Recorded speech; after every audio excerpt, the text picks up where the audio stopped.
مبارکہ میں ہے جب اللہ تبارک و تعالیٰ نے زمین کو پیدا فرمایا تو زمین ہلنے لگی. اللہ تبارک و تعالیٰ نے اس کو روکنے کے لیے پہاڑوں کو پیدا فرمایا، پہاڑوں کو اس کے اوپر لگا دیا.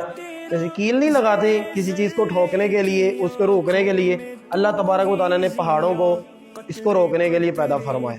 فرشتوں نے کہا مالک کیا پہاڑوں سے طاقتور بھی کوئی شے ہے؟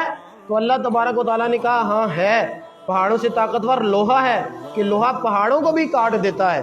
تو اور فرشتوں نے کہا ہمارے مالک کیا لوہے سے طاقتور بھی کوئی شے ہے؟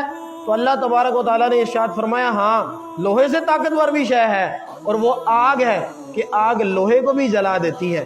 تو فرشتوں نے عرض کیا مالک کیا آگ سے طاقتور بھی کوئی شے ہے؟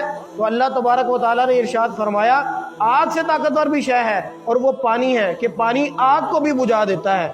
تو پھر فرشتوں نے عرض کی مالک کیا پانی سے طاقتور بھی کوئی شے ہے؟